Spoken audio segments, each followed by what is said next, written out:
और हमारे बगल में हम संपन्न लोग हैं और हमारे बगल में कोई गरीब भूखा सो रहा है, तो सबसे पहले हमारा क्या कर्तव्य है कि उस भूखे को 2 रोटी देना। चुनाव आने वाला है, समाज आपका जो है दो तीन भाग में देख रहे हैं, लोकसभा चुनाव से बंट रहा है, तो समाज को एकजुट करने की ये पहल है होली मिलन समारोह के बहाने। और ये तो निश्चित तौर पर हम लोग तो चाहते हैं कि जो आपसी भाईचारे में कोई बिलगाव है तो उसको एक मंच पर आकर लोगों को एक दूसरे से ये बिलगाव को ख़त्म करना चाहिए। राजनीतिक स्तर पर मैं ये ज़रूर कहूँगा, ये हमारा कहीं भी किसी कार्यक्रम में होता है कि जो हमारे समाज में जो हमारे सामाजिक रूप से जो हमारा अधिकार है उसमें कहीं अगर किसी तरह का परेशानी होता है तो उस अधिकार के लिए सरदार पटेल युवा मंच और डॉक्टर राकेश खड़ा रहेगा। देखिए, मुख्यमंत्री नीतीश कुमार के गृह जिले नालंदा में हम हैं। बिहार शरीफ शहर है और हमारे साथ फ्रेम में मौजूद हैं शहर के मशहूर नेत्र चिकित्सक और समाज सेवी डॉक्टर राकेश रंजन जी के द्वारा आज बिहार शरीफ में होली मिलन समारोह का आयोजन किया गया था।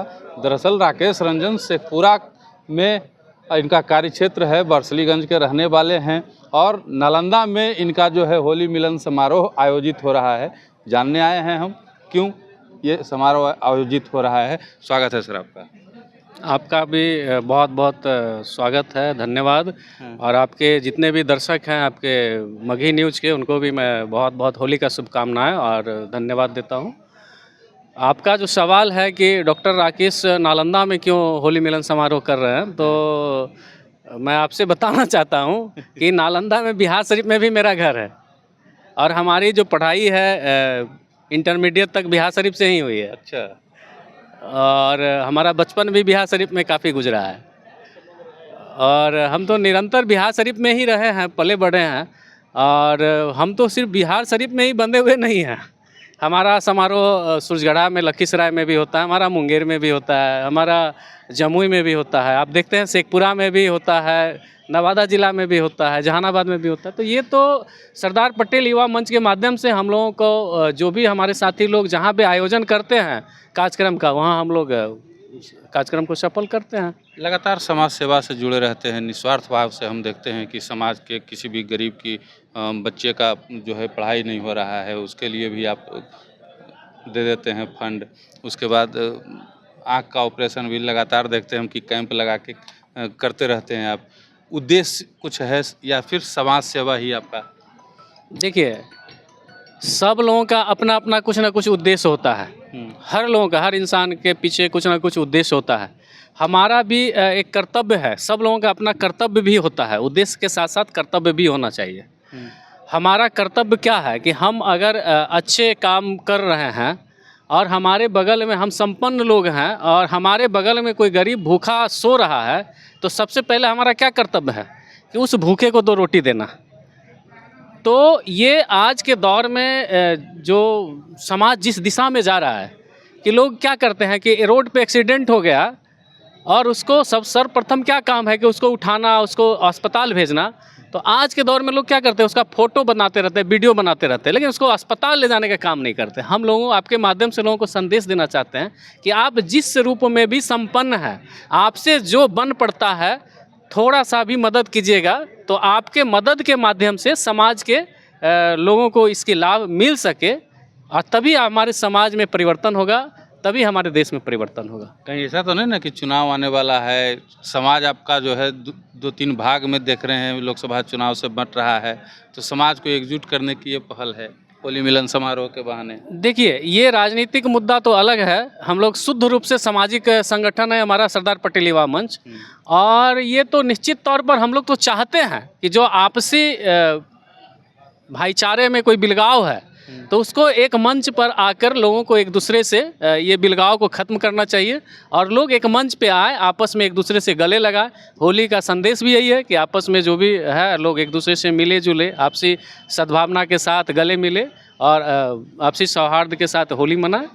तो ये तो हमारा भी लक्ष्य यही है कि लोग अगर सामाजिक रूप से अगर बिखरे हुए हैं तो लोग एकजुट हों। पूछना नहीं चाहिए, लेकिन एक दो राजनीतिक सवाल भी ले लेते हैं। 2025 में चुनाव होने वाला है, विपक्ष कह रही है लगातार कि मुख्यमंत्री जी से अब नीतीश कुमार से अब बिहार नहीं संभलेगा, बदलिए, क्या कहिएगा इस पर? देखिए, हमारा कोई राजनीतिक कमेंट तो नहीं है होगा इसमें।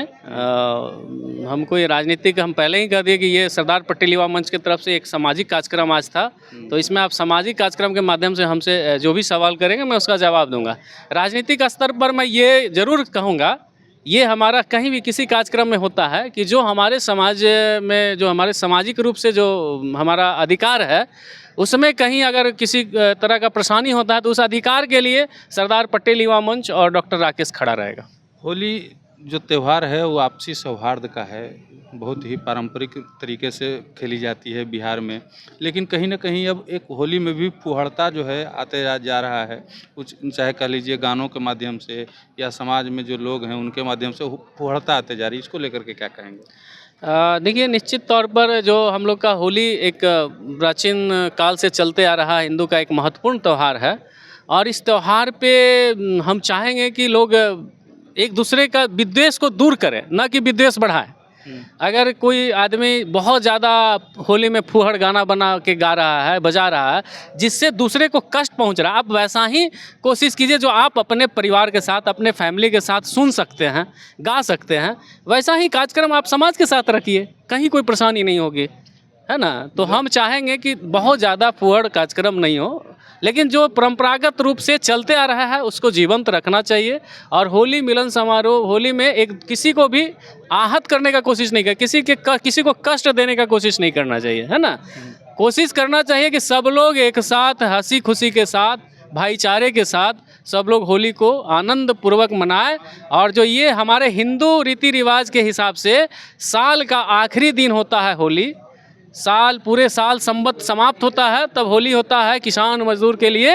साल के आखिरी में फसल का, दोनों फसल का ये हो जाता है, रबी और धान का ख़त्म, सारा कुछ खेत खलिहान समटा जाता है किसान का, और एक नया उमंग होता है होली के लिए। नई उमंग और जोश के साथ होली का त्यौहार मनाने का जो रहता है, ये जो बोलते हैं फगुआ हवा, है ना, तो ये जो होली का परंपरागत हम लोग का चलते आ रहा है, तो इसको हम लोग समाज को मैसेज देना चाहते हैं कि इसको परंपरागत रूप से इसको मनाते रहना चाहिए। और जो भजन कीर्तन और होली गाने का जो परंपरागत तरीका है ढोल झाल का, उसका देखिए हम लोग के यहाँ भी वही परंपरागत तरीका को हम लोग अपना रहे हैं, और इसको आगे चलते रहे निरंतर, इस दिशा में हम लोगों से अपील करेंगे। नालंदा में भी काफ़ी चाहने वाले हैं आपको, क्या कहिएगा उनसे?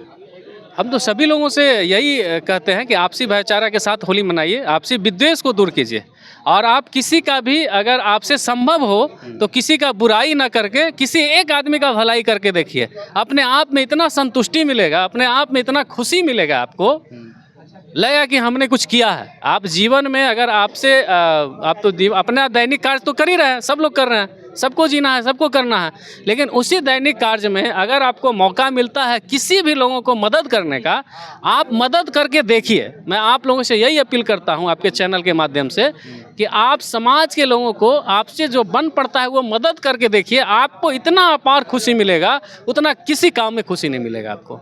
चलिए, बहुत बहुत धन्यवाद। राकेश रंजन जी को सुन रहे थे आप अभी। आपको की क्या प्रतिक्रिया है कमेंट बॉक्स में ज़रूर बताइएगा। मिलते हैं अगले वीडियो में।